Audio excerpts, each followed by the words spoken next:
Ladislau Dober, economista e professor titular de pós-graduação da PUC São Paulo.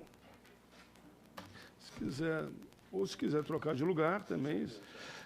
Está se ouvindo bem aqui? Está perfeito, ok. Muito obrigado. Deixa eu ver os comentários. Em 10 minutos a gente não resolve o sistema financeiro, mas trazer alguns dados básicos, né? É basicamente um relatório de pesquisa. Essa pesquisa está sistematizada nesse livro. Não é um livro de economia, justamente é uma sistematização dos dados básicos que a gente enfrenta, porque não são só, evidentemente, nacionais, e não é só a dívida pública, é a financiarização, como a gente está chamado, que está desarticulando a economia simplesmente por todo lado. Não à toa temos aqui representantes internacionais, né? Primeiro é que nosso problema, francamente, não é de falta de recursos, né? Se a gente pega o PIB do Brasil, dá cerca de, em termos de produção de bens e serviços no Brasil, são cerca de R$11 mil por mês por família de 4 pessoas. O que a gente produz hoje é R$11 mil por mês por família de 4 pessoas. Estamos exatamente na média mundial. Com o que produzimos hoje, dá para todo mundo viver de maneira digna e confortável. Em particular, dá para resolver o problema da miséria, do drama, do andar de baixo, de maneira evidente. O nosso problema não é um problema econômico, o nosso problema é essencialmente um problema de gestão, um problema de governança, né? Aqui é uma visão que eu trago, uma visão de economista sobre o sistema financeiro, da função econômica deste sistema, né? Um ponto-chave nessa análise do fluxo financeiro integrado, né, que normalmente não se faz, as pessoas estudam separadamente. Aqui a dívida pública, o juro da Selic, aqui os crediários, ali crédito de pessoa física, jurídica, tal. Na realidade, é um fluxo integrado. Ou é produtivo ou é improdutivo. Certo?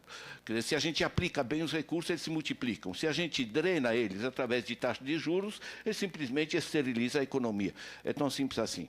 E por que isso trava a economia? Não só aqui. Certo? Apesar de tantas tecnologias que, na realidade, permitiriam muito acelerar o nosso crescimento, né?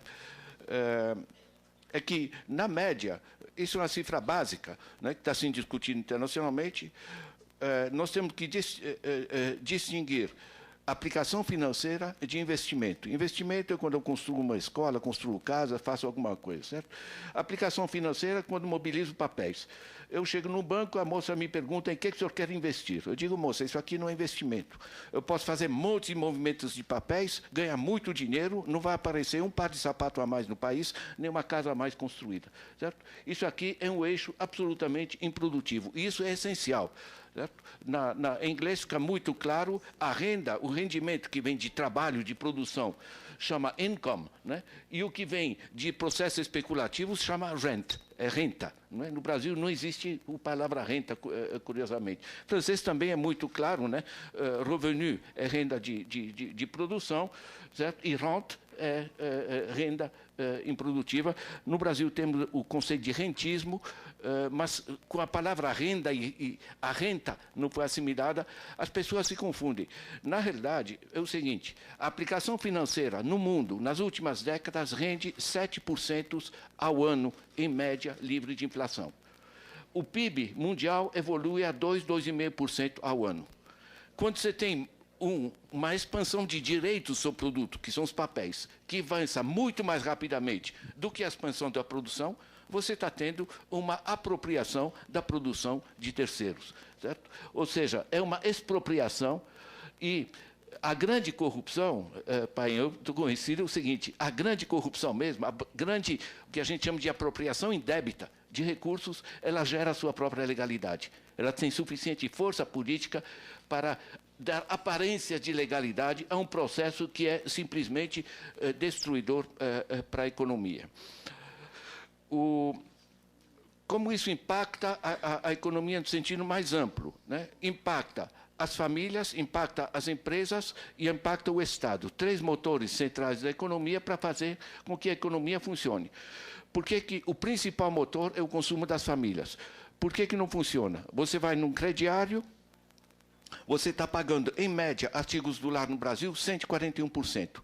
O máximo que eu encontrei na Europa é 13%. Ao ano, não existe juro ao mês, isso é treta. Certo? Isso significa uma coisa muito clara, que eu constatei numa loja dessa que tem dedicação total a nós. Né? Você tem um fogão que sai da fábrica a 200, vai pagar 40% de imposto, vai ter um ganho assim mesmo vendendo à vista, mas eles vão vender à vista a 420 e estão vendendo a prazo a 880. Certo? Sabe o que é isso?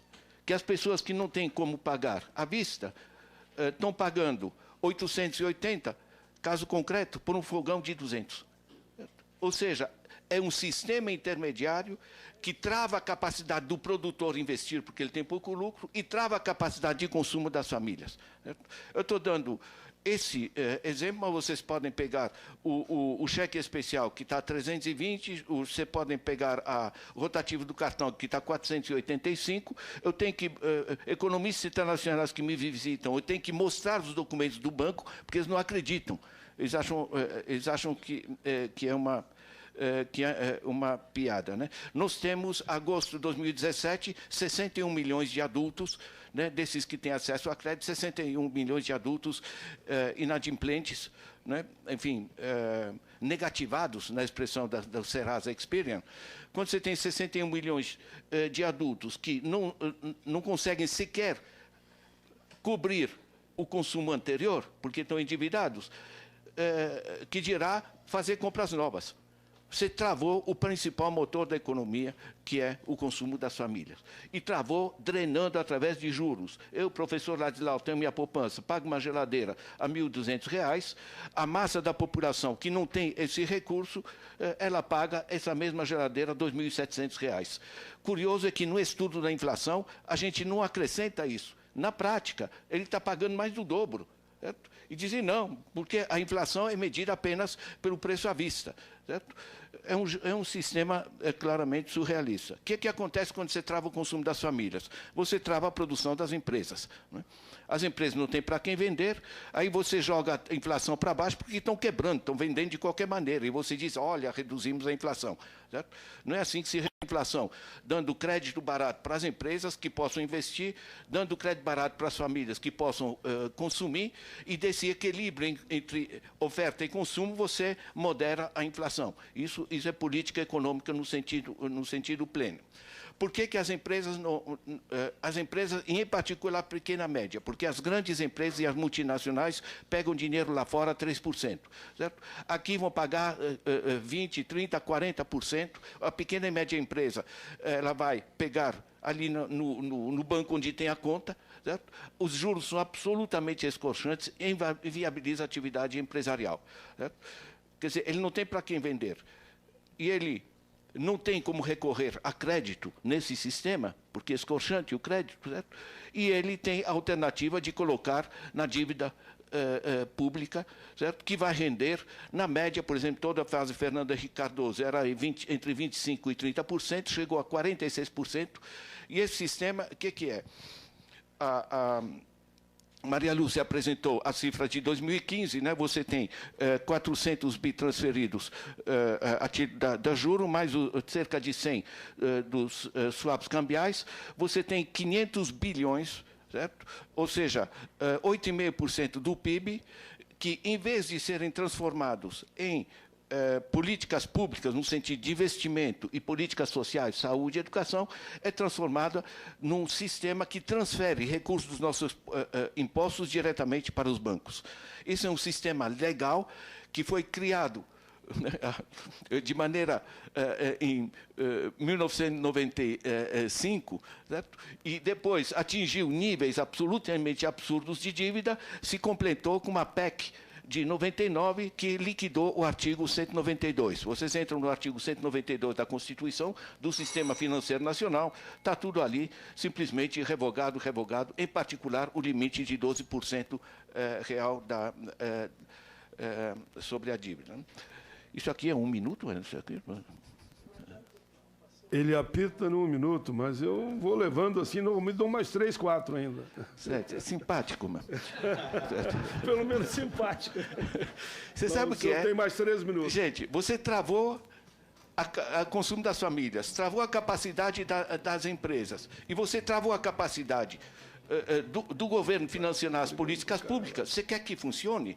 Eu faço a conta com os dados do Banco Central, é aritmética. Uma dívida, o estoque da dívida de pessoa física e pessoa jurídica, 3,1 trilhões. Certo? Que não é terrível, é cerca de 50% do PIB, comparando com outros países. Só que pagando uma taxa de juros tal que isso tira, só em juros sobre esse sistema, cerca de R$1 trilhão. São 15% do PIB. 15% do PIB são retirados da sua aplicação produtiva para o sistema improdutivo. Acrescente os 8,5% através da dívida pública, nós vamos além de 20% drenados pelo sistema financeiro sobre o sistema produtivo. Um sistema assim, simplesmente, não pode funcionar, ele é absolutamente insustentável, né? Isso explica essa fantástica concentração das riquezas, o que foi mencionado, os 5% mais ricos aqui, que têm mais patrimônio do que os 95%. No nível mundial, são 8 famílias que têm mais do que a metade mais pobre da população mundial. Hoje, o sistema financeiro é que se tornou o principal sistema de exploração, que era o salário e, digamos, diretamente a exploração, a tal da mais-valia, né? Hoje, através do sistema financeiro, a gente recebe o salário, depois se enforca na dívida. Esse sistema não funciona em lugar nenhum onde foi aplicado. Temos aqui a representação da Grécia, nós estamos indo ladeira abaixo, e é muito curioso olhar o seguinte: ao mesmo tempo que a economia foi ladeira abaixo, o lucro dos bancos se abre. Eu tenho esse gráfico nesse livro, né? É uma boca de jacaré. Os lucros dos bancos subindo e o sistema caindo. Por que é tão importante esse sistema tão poderoso e por que ele é tão frágil? Ele é frágil porque a empresa que produzia sapato, explorava seus trabalhadores, a gente brigava, essas coisas, tudo bem, mas pelo menos produzia sapato, pagava salário, pagava imposto. Esse sistema aqui, ele explora de maneira... Aqui se chamou de engenharia financeira, né? É de uma elegância, sabe? Eu adoro palavras, né? A apropriação de recursos públicos, que aqui chama privatização, né? A evasão de impostos chama otimização fiscal, né? É uma maravilha, né? Na realidade, eu acho que nós estamos frente a um sistema que perdeu sua legitimidade, e eu queria encerrar com a opinião de Martin Wolf. Martin Wolf, muitos podem não conhecer, é o economista-chefe do Financial Times. É mundialmente conhecido, é top de linha na área financeira. Ele, que é do Financial Times, diz que esse sistema perdeu sua legitimidade. Esse é textual, porque ele não está servindo o essencial do sistema financeiro, que é fomentar as atividades efetivamente produtivas, em vez de drená-las. Muito obrigado. Muito bem, professor Landislau Dombo, economista e professor titular de pós-graduação